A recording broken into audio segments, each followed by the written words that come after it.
Hello, I'm Joya Jefferson Nuri, and welcome to Profound Conversations. We do this program bi-monthly, and it is a way for us to connect on many levels. And our show today is called Creating Cultures of Value and High Performance. You and I both know that we walk into a business, whether it's retail or a corporation, you know immediately whether or not that business is operating at high efficiency. You can notice by the mood of the people who work there, how you're greeted by the receptionist, how well their customer service performs for you and those around you. You know when it works. You also know immediately when it's not working, when it's not performing at high efficiency, and you want to see the manager immediately. So what's the difference between the company that does it well and the company that isn't doing it well? Is the company that's doing well, do they have a high profit margin? Do they have a way of measuring their success so they get better and better and better? And is it possible that the company that is not doing well either doesn't have measurements like that or isn't putting in the effort to get better? And how important is it to be better? In our conversation today, we are joined by two men who are experts at building businesses. Our first guest today is Joe Ferreira. And Joe Ferreira is the CEO and president of the Nevada Donor Network, an organization dedicated to the recovery and allocation of organs. But Joe is also an expert of building organizations, which from his resume, you would think he would have to be. And he's the author of a new book that I've thoroughly enjoyed reading called Uncomfortable Inclusion: How to Build a Culture of High Performance in Life and Work. Thanks, Joe, for joining us today. My pleasure, Joya. Thank you for having me. Greg Sattel is our second guest. He's a transformational change expert, international keynote speaker, and best-selling author of Cascades: How to Create Movement That Drives Transformational Change. He has been featured in the Harvard Business Review, Barron's, Forbes, Fast Company, and other publications. And his earlier book, Mapping Innovation, was selected as one of the best business books of 2019. We are in good company. Thanks for joining us today, Greg. Well, happy to Greg here. Yeah. Sorry about that typo.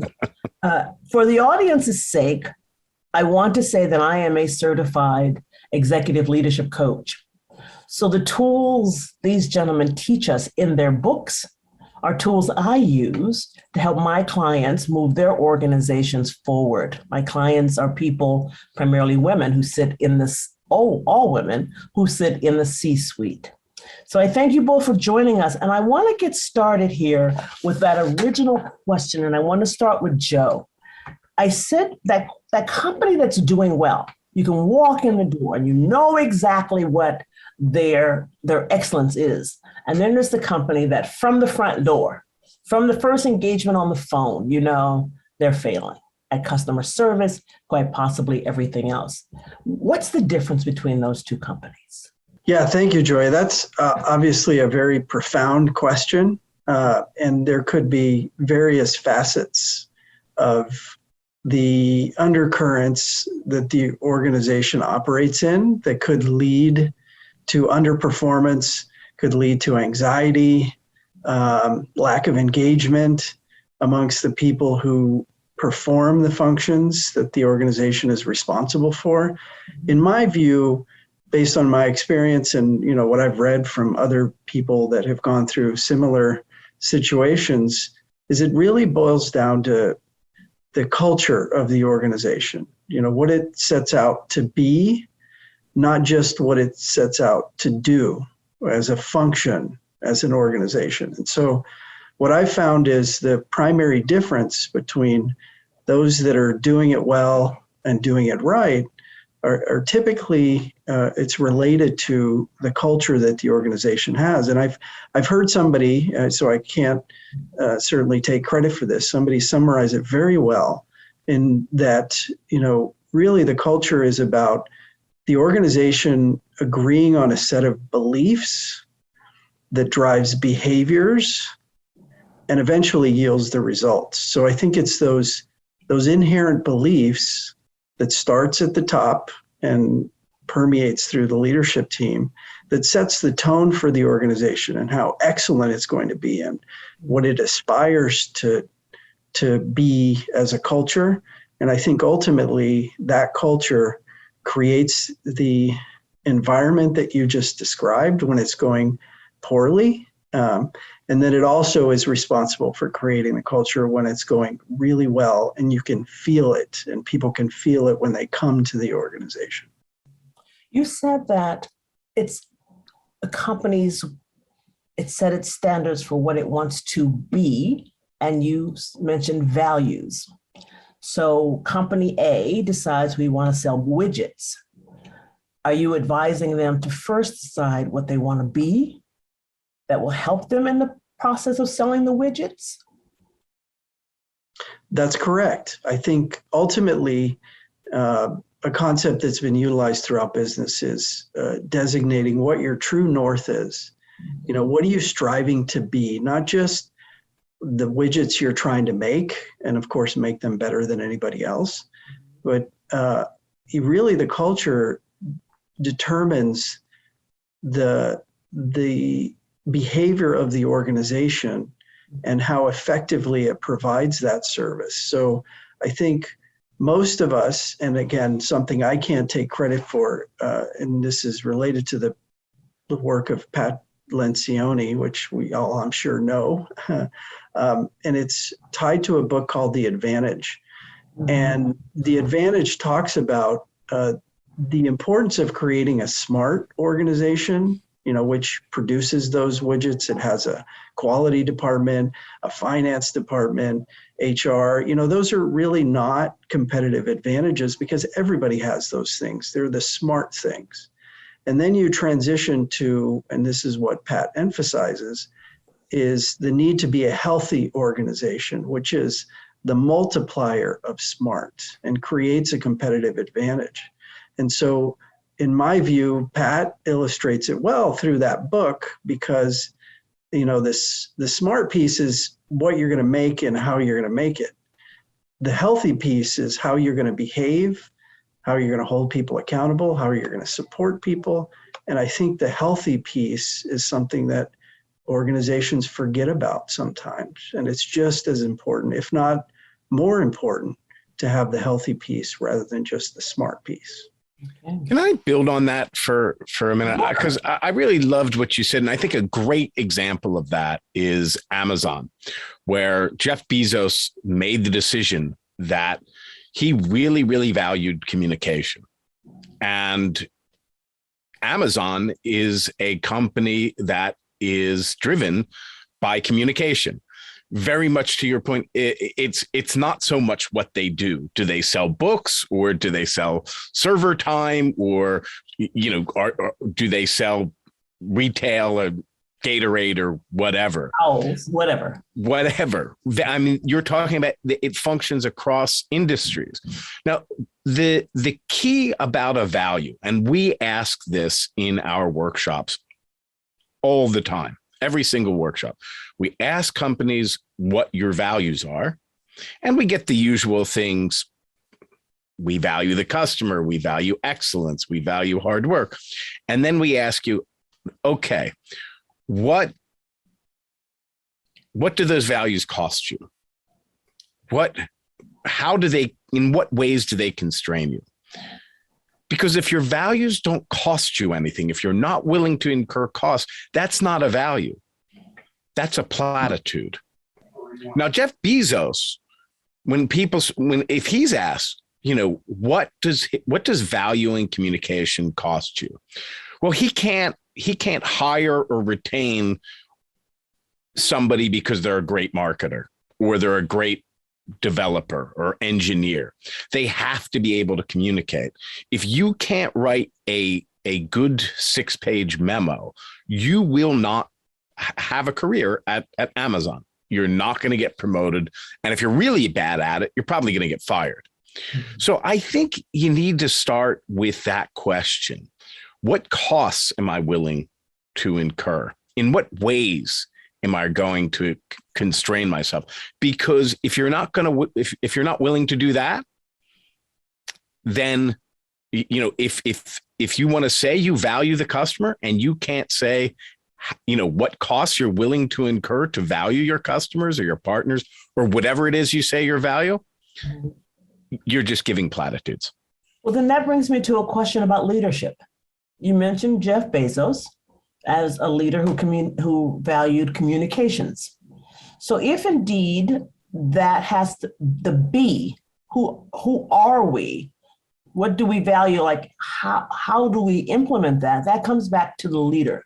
So Greg, as an organizational change management expert, what do you say to the leader when you come in to guide that company through a big organizational change? It's funny because I coach leaders a lot, and especially younger leaders. Mm-hmm.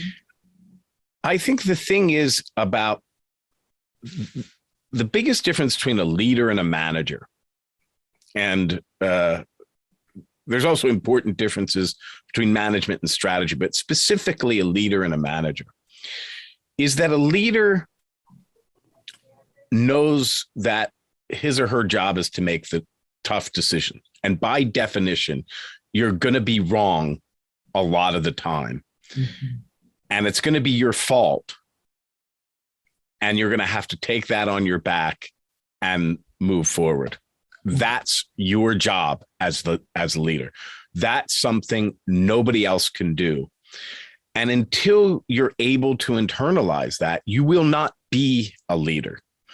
If you're not willing to make those decisions that have a good chance of being wrong. Okay. And nobody will see you as a leader until you're able to do that. You do that. Joe, in your book, you say, when I finally focused on my goals that I wanted for myself, a lifelong process of finding and implementing solutions to achieve success began. Can you expand on that? Sure. I think that's probably one of the most pivotal realizations I came to when growing as a manager and, as Greg very well articulated, becoming a leader unknowingly, because typically we go through life with certain goals in our minds and we strive for some of those goals. And sometimes they turn out to be the right goals, sometimes they don't. Mm-hmm. And it was only through an iterative process in which I pressure tested whether the goals I had for myself and, those around me that I had the pleasure of working with, it was only until I started to question whether or not I knew who I was in the I guess, constructing of what I think my true north was supposed to be. And so I went through a period of time, in my career where it was difficult for me to ascertain what exactly I was trying to accomplish, what was my passion, what was I good at. And then I realized something that was even more profound, that goals that I wanted to accomplish and that I had set out for myself were only possible and could only be as fulfilling as possible if I enjoyed the company of others while I was doing it. And it became less about me and more about the team and what it could accomplish. And sometimes, as Greg noted, you have to make some tough decisions depending on what position you hold in an organization. And I realized too that when things go well, it's easy to celebrate, give accolades. But when things don't go very well, or you're at the bottom of the list compared to your competitors or the people that you are in the industry with, it can get really lonely if you haven't been inclusive of those people in the success of the organization and the success of your own personal goals that you've set out for yourself. So I think it was only when I came to that realization that inclusion matters more than anything else. And it's less about who you are and what you bring to the table, and more about what you might have as part of a larger group that you can contribute. But ultimately, it's up to the group and the team that you're leading, and taking responsibility when things go wrong and giving accolades when things go right to those around you. You say in your book that that's when the magic happens, when you empower people to double down and into their own strengths. Can you talk about that as a leader? And Greg, I have a follow-up question for you on that. Can you talk about that when you empower people to double down on their strengths? Yeah, so I think one of the things I found in the transformation that occurred here at Nevada Donor Network was that people are insecure as it relates to what their strengths might be. And sometimes they need someone to identify those strengths for them and highlight them, celebrate them, and make it public, so that people understand that you view the certain thing that somebody is good at. In Greg's example, communication for Jeff Bezos and Amazon, so that you could set the stage for what the organization is going to celebrate, who it's going to celebrate because of those strengths, and really empower people who might be insecure and may not even know that they're strong at a certain thing. And so when you empower people, get out of the way and not take credit for things that are going well, and highlight those people that are contributing to the benefit of the organization or maximizing productivity, revenue, profits, whatever it might be, and shine the light on them. To me, that's doubling down on them to say, hey, this is how we're going to behave. And this person brings something to the table that is contributory to our success as an organization. And we're going to celebrate that and empower them and get out of their way to be able to use that strength to help the entire team. Okay, that's great. Greg, in your book, Cascades, you talk about it being a movement. So talk to us about that.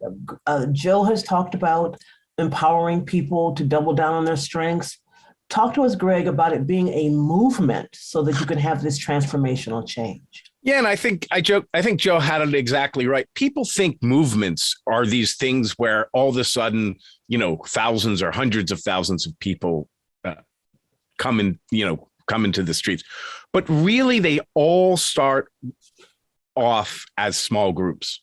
And the way you build a movement is through empowering those small groups to succeed and to connect with each other. And one of the things, as you know, I say in the book, it's always about small groups loosely connected, united by a shared purpose.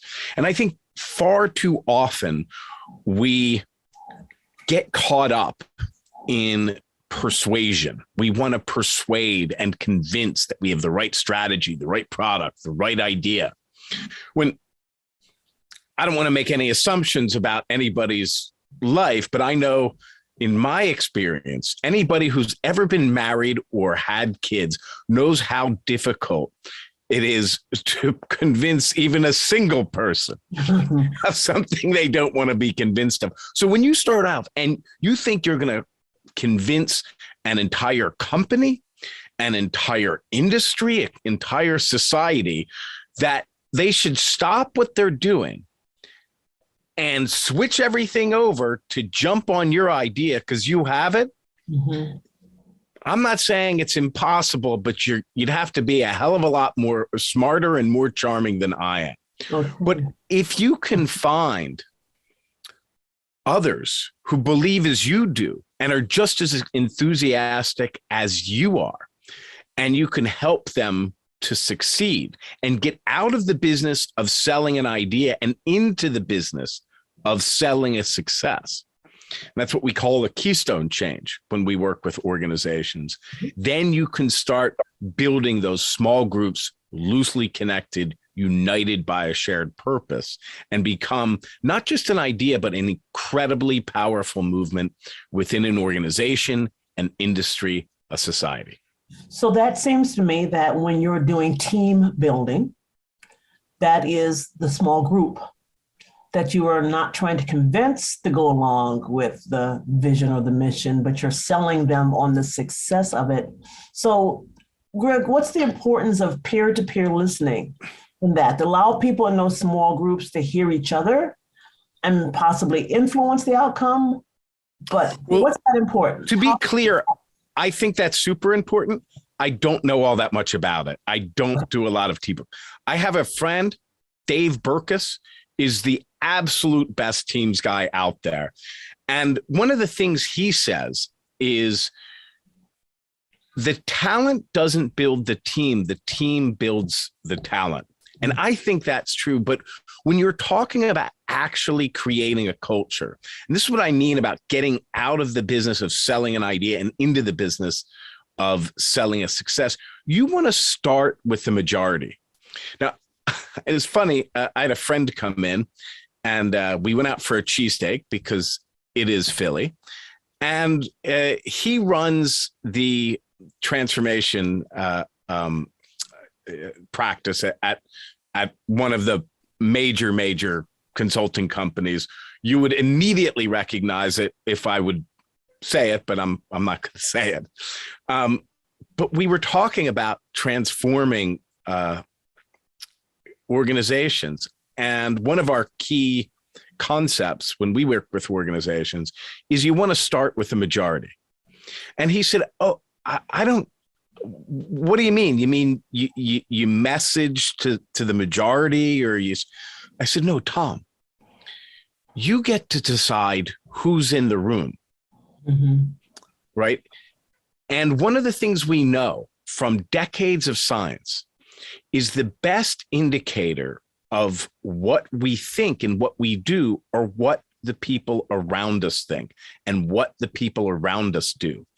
So if you want to change behavior, you have to start with a majority. You can always expand a majority out. But the second you're in the minority, you're gonna feel immediate pushback. So that's what I mean when I say about small groups, loosely connected, united by a shared purpose. You can start with a small group.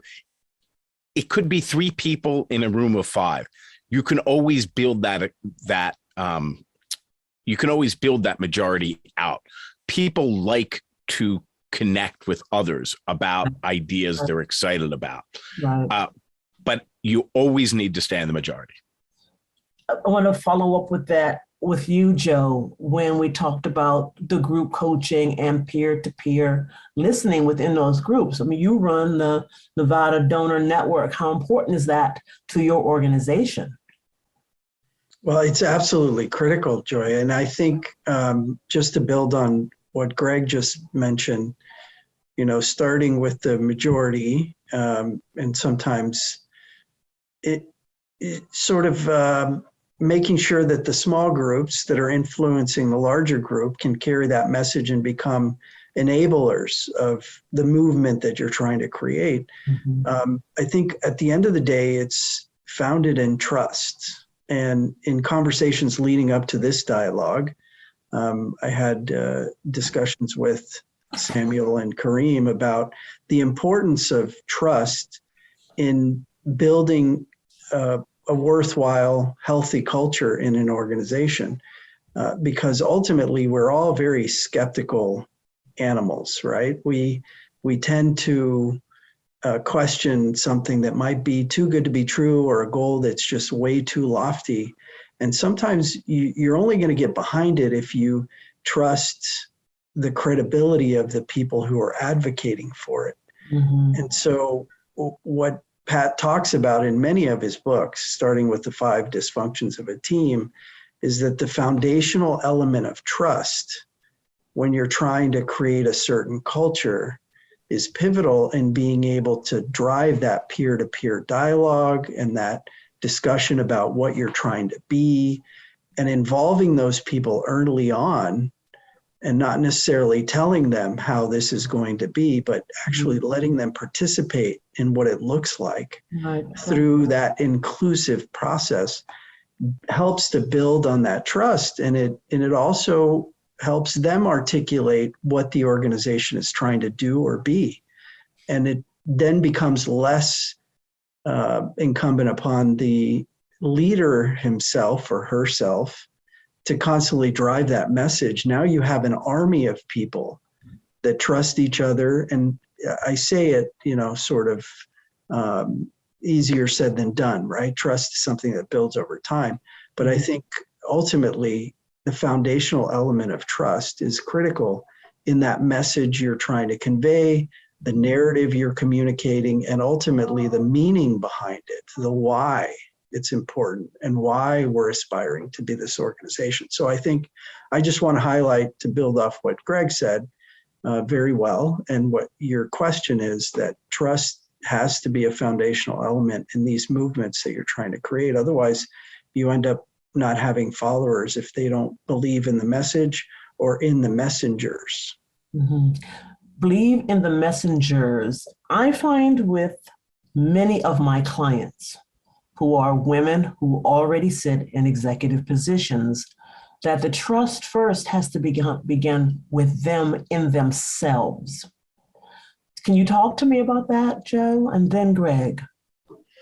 Yeah, I think the only way you're able to be genuine about what you're trying to accomplish or what the organization is trying to accomplish is if you truly believe it and you wear it on your sleeve. And that includes the emotions behind it, the specific goals and tactics that you're conveying to the team.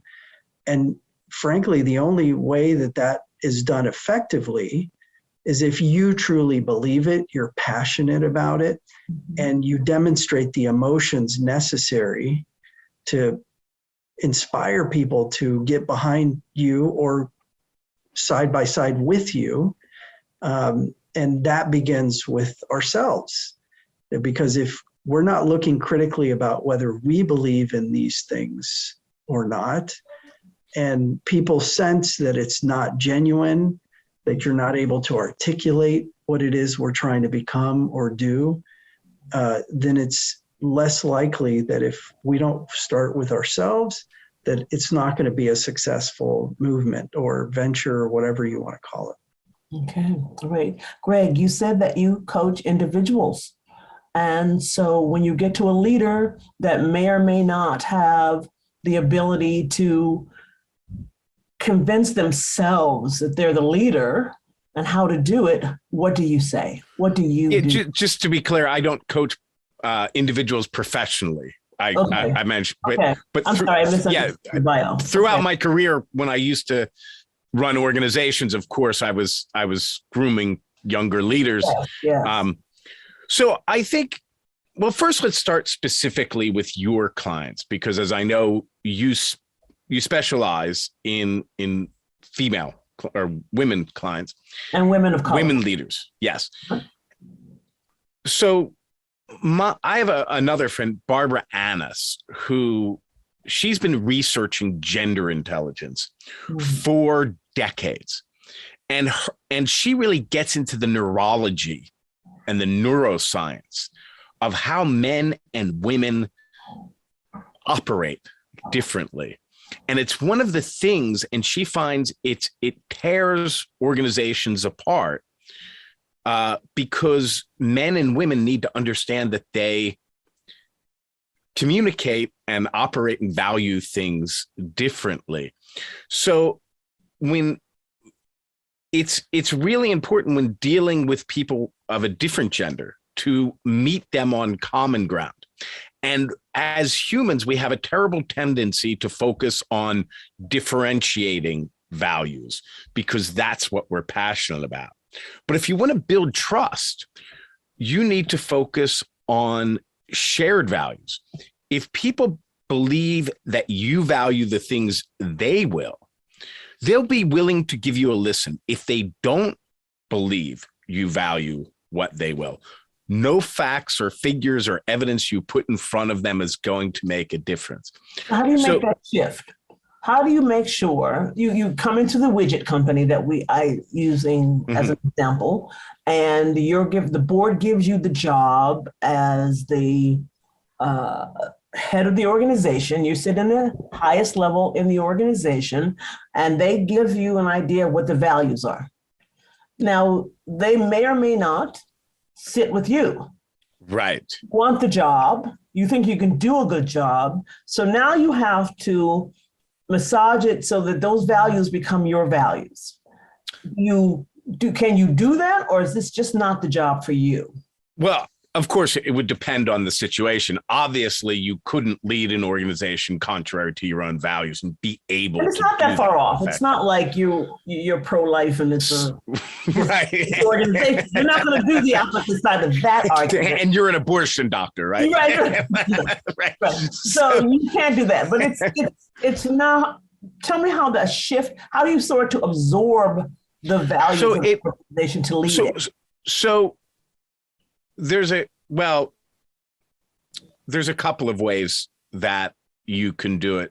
We do it in a different way in our transformational initiatives, because what we found often the most effective way to do it in that context is to look at how you're being attacked. And if you can identify a shared value in how you're being attacked, that is often an incredibly powerful weapon.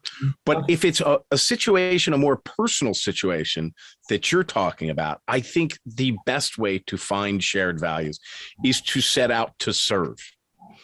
And if you're going to lead that organization, you need to really think about and have a desire to serve that organization and to help it fulfill its purpose. If you're going to manage a person, you need to really internalize this idea that you're going to help that person actualize their potential to the fullest. That might mean that they have to leave the company. That might mean a lot of different things. But, Immanuel Kant, the 18th century philosopher, had the probably the most powerful management idea I've ever come across. And it was his notion of dignity. He said that you treat somebody with dignity when you treat them not as a means to an end, but as an end to themselves. So if you're treating others as ends in themselves, you're treating them with dignity. And I think that's what puts you on the road to shared values and genuine bonds of trust. It's back to what Joe said about empowering people. Yes. Except Joe talks about live people. I apparently talk about dead people. No. Joe is a live quote. You have a dead quote, but it still applies. So Joe, respond to that about people being the end in and of itself and of themselves in creating this community, this culture of value and high performance. Joe, respond to that, please.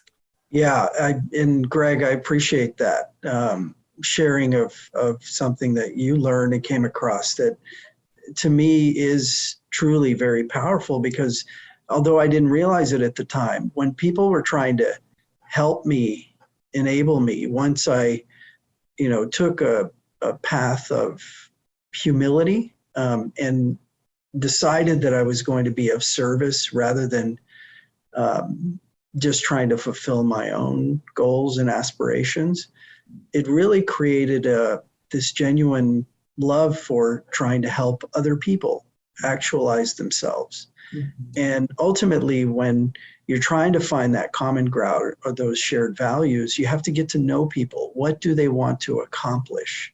And what are they setting out to do? And how can the organization be a vehicle for them ultimately bettering themselves, accomplishing their goals, which includes even going to another organization for a higher level job because they've been prepared for that new role by the organization that has enabled them to be able to acquire those skills.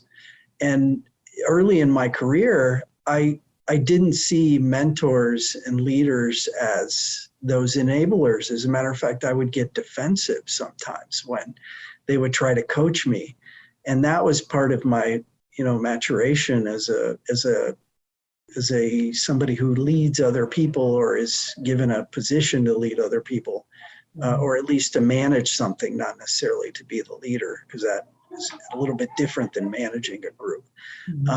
And so ultimately, I think the lesson that I learned through that process was one of self-reflection, that when I'm trying to accomplish a goal, or the organization is trying to accomplish a goal, the only way that happens is if you have people with you side by side, towing the rope, and actually bringing things to the table that will help you operationalize and execute.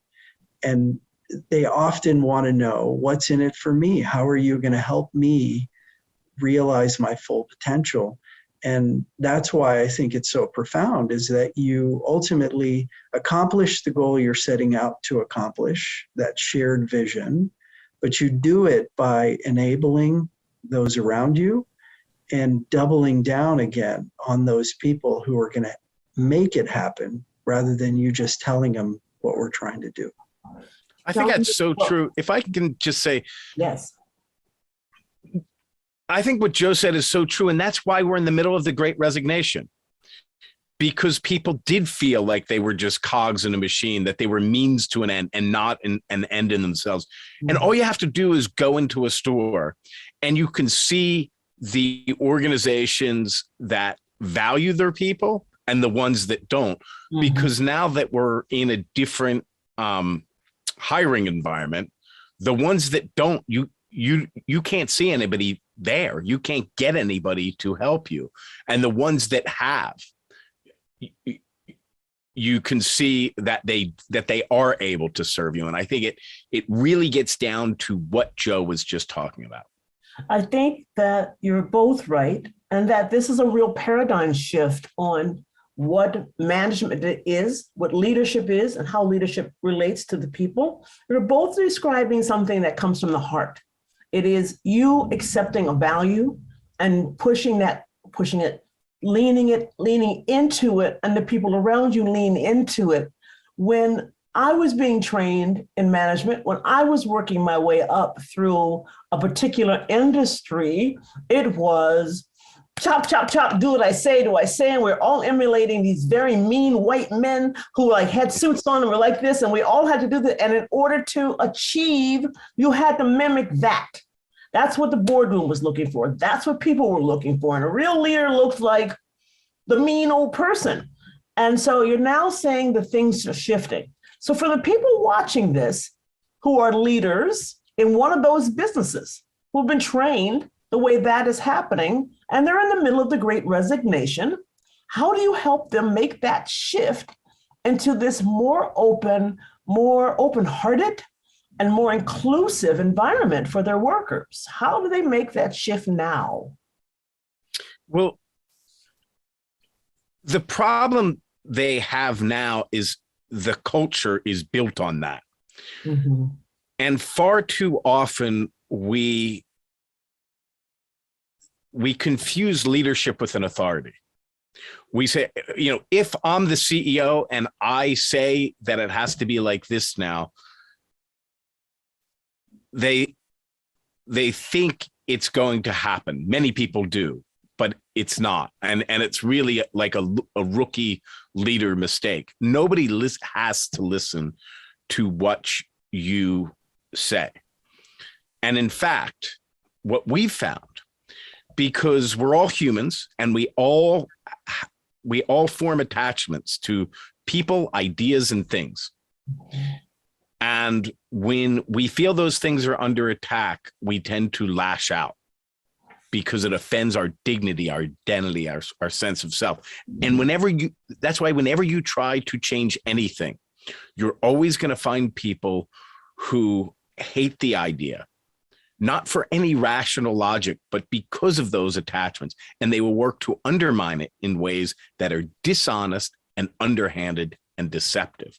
And once you understand that, you're able to move forward, because that's when you start understanding you have to start with people who believe as you do. And you can build that first success and then build a movement of small groups loosely connected. Okay. Joe, how do you respond to that?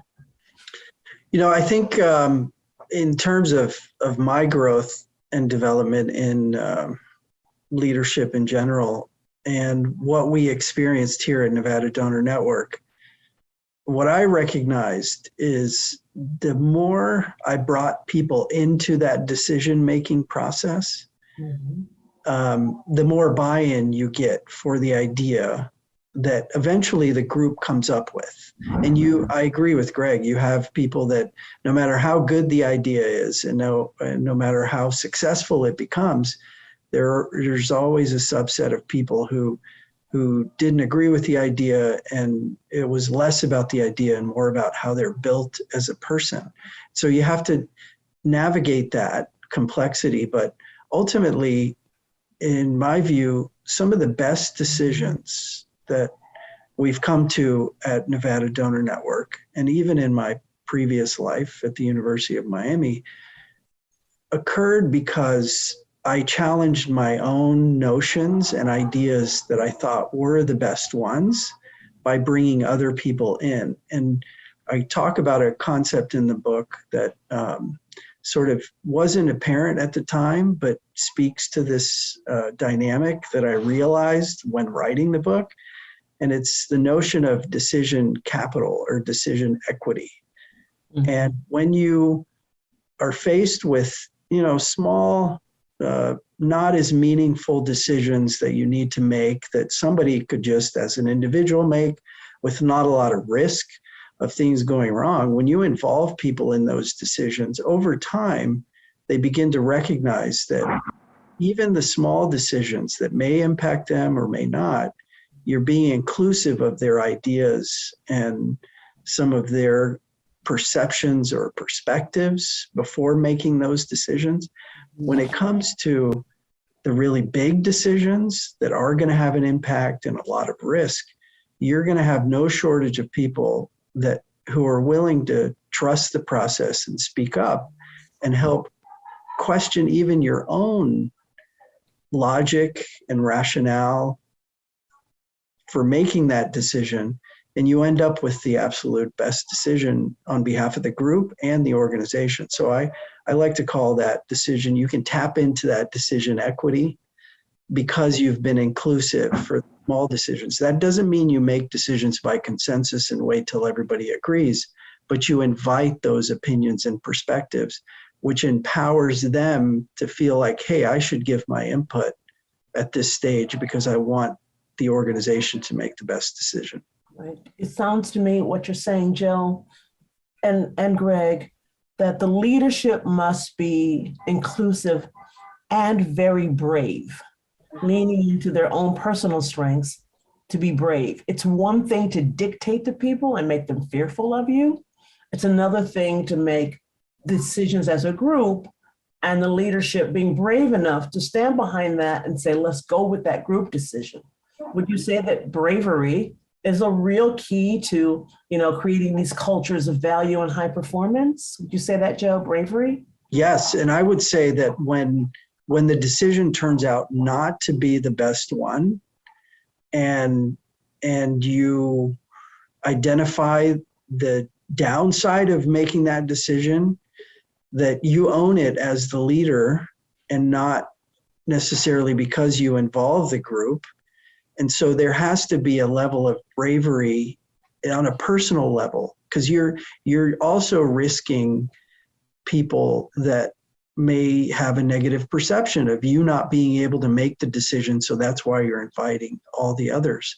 And that kind of vulnerability to say, look, I don't know the best way to do this, and I really want your perspective to help me make the right decision on behalf of the organization.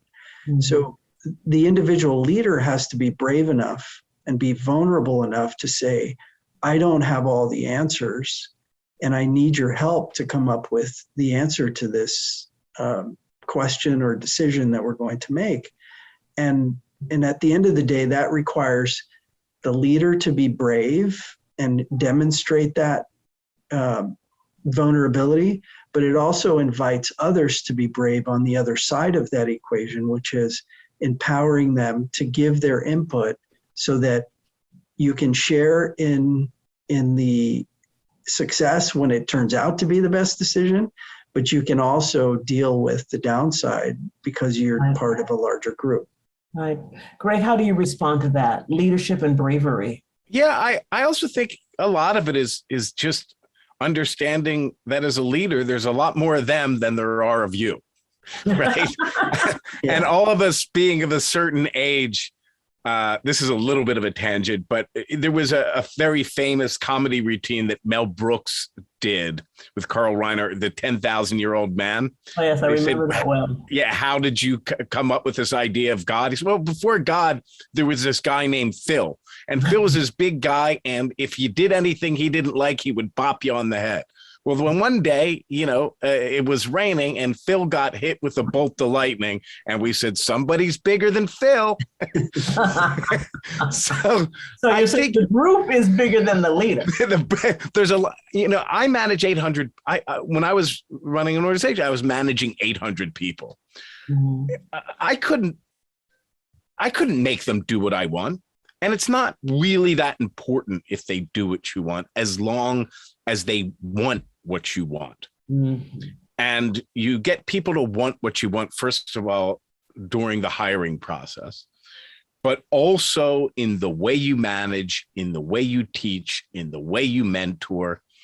Because if people want what you want, it's not really that important if they're not doing exactly what you want. Mm-hmm. We have to get rid of this idea that leadership is to plan and direct action, where it's much more important to inspire and empower belief. We're coming down to the last few minutes.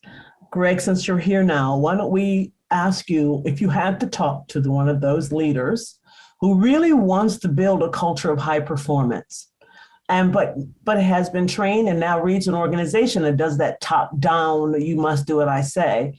You had an opportunity to say a sentence or four to this leader. What would you say he or she must do first? Remember Phil is one. Remember Phil. But I would say just remember that one principle, that you can't get people to do what you want. You have to inspire people to want what you want. There's an old, you're not really in charge. You're leading. You can give direction, but you don't control the organization. And leadership isn't about control. It's about setting a direction and modeling behavior. What would be your sentences to this leader who has top-down management, do what I say? Joe, what would you say to them now? I would say start with self-reflection and recognize that if that's the way you've been leading, you need to change your outlook and make it more about exactly what Greg just mentioned. You shouldn't strive to be the one in charge, the one responsible for all the decisions. You should really utilize the opportunity that you've been given to empower people. And as we've talked about previously, double down on them to help the organization succeed, rather than believing that all the decisions are up to you. You have to have all of the answers. And once you are able to, through self-reflection, recognize that you don't have all the answers, and the success of the organization is more about how you empower others to believe in those shared values that you're all trying to get behind, I think the more quickly you can transition to being more inclusive through that uncomfortable process. But it really starts with you being willing to do that and have the courage to do that and make the change, so that you're not trying to have people change to fit what you believe should be the right way to do it. So I think you need to start with self-reflection and then empower people and get out of their way. Well, thank you very much, both Greg and Joe. This has been really enlightening for me individually, and I am sure for our audience. I'm Joya Jefferson Nuri, and I am your conductor here for this profound conversation. These are conversations that we're going to move forward. This isn't the last time that we're going to talk about organizational change management and leadership and the importance of good leadership in order for us to achieve our goals in our companies, in our families, and in our nation. I thank you very much for joining us for this edition of Profound Conversation. Bye-bye.